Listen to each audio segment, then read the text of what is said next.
¿Qué tal amigos? Mi nombre es Walter de la Torre. Bienvenidos a su canal Culturista TP.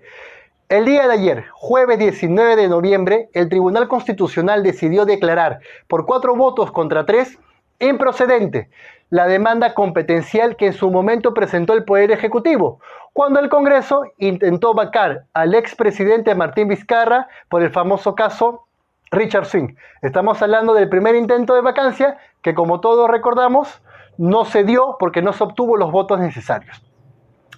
¿Esta sentencia del Tribunal Constitucional se tiene que respetar? Claro que sí, pero también se puede criticar. Y hay muchas personas que la han criticado. Era el momento en que el tribunal define algo que todos nos estamos preguntando. Hay otras personas que están de acuerdo. Oye, ya no se tiene que afectar la legitimidad de esto, ya se calmaron la protesta, que Sagasti se quede, ¿cómo se va a pronunciar el tribunal? Ante estas dudas, estas controversias, en este video vamos a responder 5 preguntas. Vamos a tratar 5 puntos que tienen que ver sobre esto y que va a ayudar a que nos formemos una opinión y podamos criticar o estar de acuerdo con esta decisión del Tribunal Constitucional. Primera pregunta, ¿qué es una demanda competencial? Es necesario tenerlo claro para entender todo. Segundo, que se haya declarado improcedente la demanda competencial quiere decir que la vacancia que sí logró vacar a Martín Vizcarra es constitucional. ¿Quiere decir eso? ¿O simplemente el tribunal no se ha pronunciado sobre el fondo y por lo tanto sigue la duda si fue constitucional o no? Tercera pregunta que guarda relación con la segunda. Se declaró improcedente la demanda competencial por sustracción de la materia. ¿Qué quiere decir eso? Lo vamos a explicar. Cuarto punto.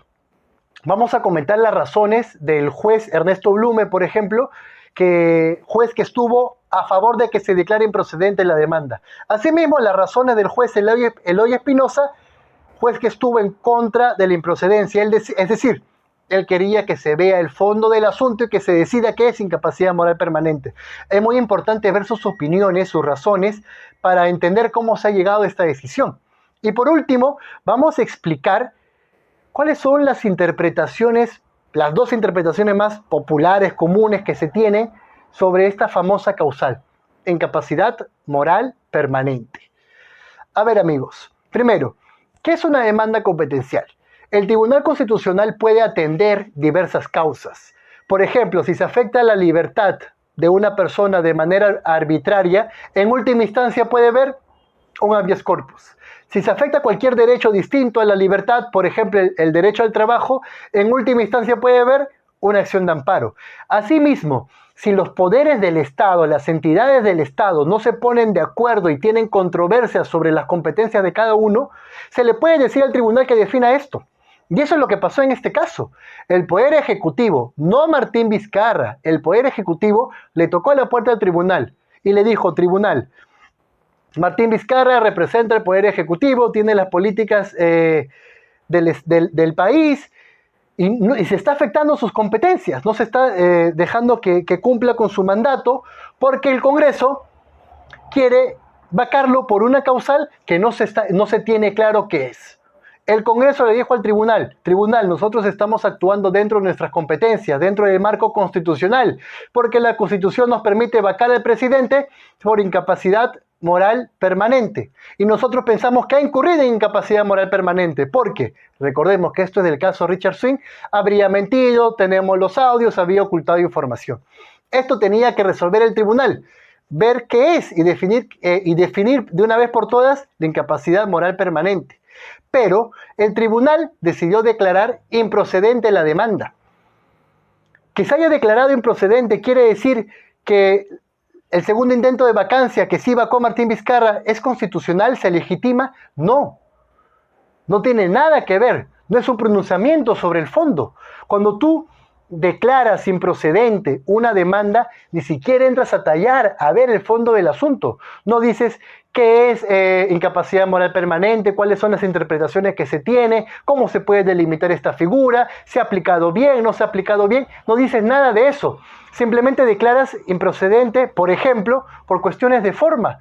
No se cumplió con los plazos, no se cumplió con los trámites establecidos para presentar la demanda o se dio la sustracción de la materia. ¿Qué quiere decir eso? Que después de presentada la demanda, el problema que se planteó que el tribunal defina desaparece. Y desaparece porque el demandante ya obtuvo lo que quería fuera del proceso o lo que quería ya no se puede cumplir. Y justamente esta es una de las razones que da Ernesto Blume a favor de la improcedencia de la demanda. Él dice que el pedido de la demanda competencial fue respecto al primer intento de vacancia por el caso Richard Swing. Y en ese momento no se vacó Martín Vizcarra porque no se obtuvo los votos necesarios. Por lo tanto, ya no habría nada que discutir porque no se vacó Martín Vizcarra. Por lo que se da la sustracción de la materia. No entramos a ver el fondo del asunto. Desapareció el problema. Además, oye, pero ¿qué pasa con el segundo intento de vacancia por las presuntas coimas que recibió cuando era gobernador de Moquegua? Que eso sí logró vacarlo. Son dos procesos independientes, son dos procesos distintos y el Poder Ejecutivo, cuando se dio el segundo intento de vacancia, no presentó ninguna demanda. Por lo tanto, no tenemos por qué pronunciarnos. Esa es la posición de Ernesto Blume.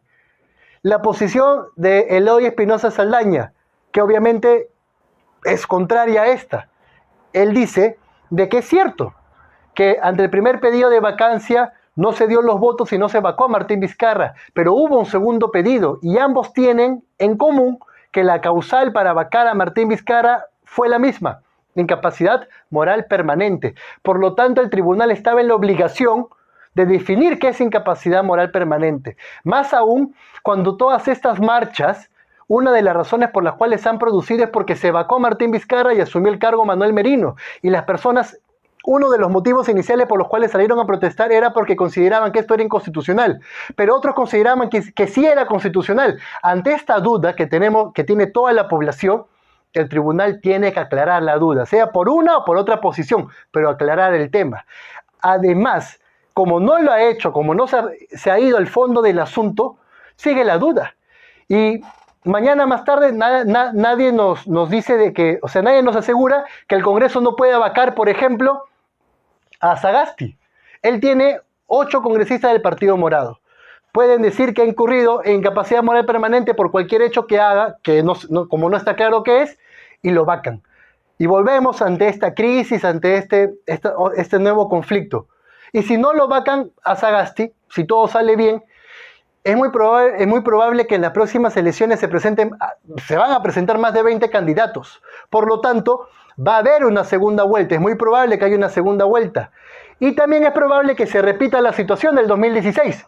Es decir, que se gane por un mínimo margen y el presidente, el que sea presidente, no tenga mayoría del Parlamento. Por lo tanto, el Parlamento, por los votos, podría vacar y otra vez se viene esta situación de conflicto. Era importante que el tribunal se pronuncie.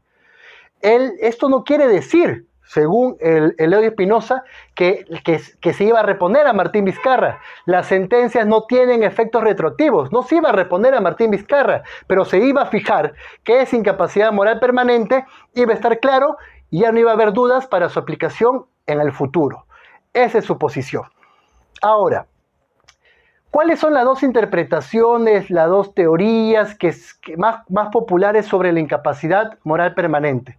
La primera dice que la incapacidad moral permanente es incapacidad mental. ¿Por qué? Porque en el Perú hay un modelo presidencial y solamente tú puedes vacar un presidente por cuestiones objetivas.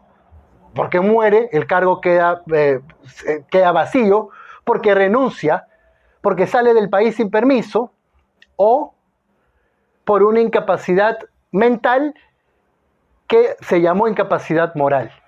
No se podría dar otros motivos porque si no se atenta contra el modelo presidencial, podría ser muy peligroso que por cualquier conducta que se diga que es inmoral, se vaca al presidente. Pero como esto también tiene sus problemas, se propone que se amplíe el catálogo de delitos por el cual se puede investigar un presidente durante su mandato y se ponga, por ejemplo, que se le puede destituir por flagrante delito, por evidentes delitos de corrupción, que pertenezca a una organización criminal, violación de derechos humanos, etcétera, para un poco emparejar las cosas.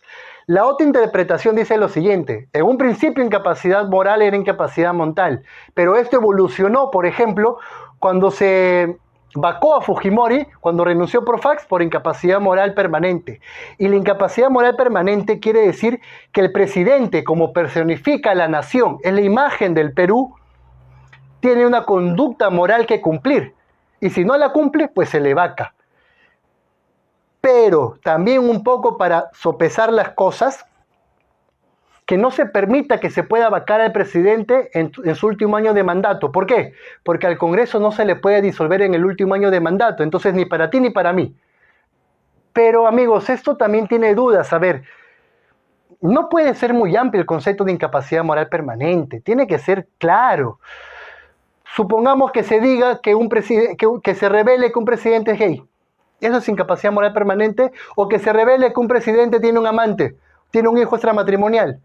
Eso es, o que consume drogas, que consume marihuana, cocaína. Eso es incapacidad moral permanente, algo así tan amplio, tan subjetivo, que dependa del Congreso, que dependa que el presidente tenga mayoría en el Congreso, no. Es un poco complicado. En conclusión, amigos, les invito a que comenten el video y nos digan qué opinan ustedes. ¿Está bien la decisión del tribunal que no se haya pronunciado sobre el fondo del asunto y haya declarado improcedente, o se debió pronunciar y aclarar este tema que todos los peruanos nos preguntamos?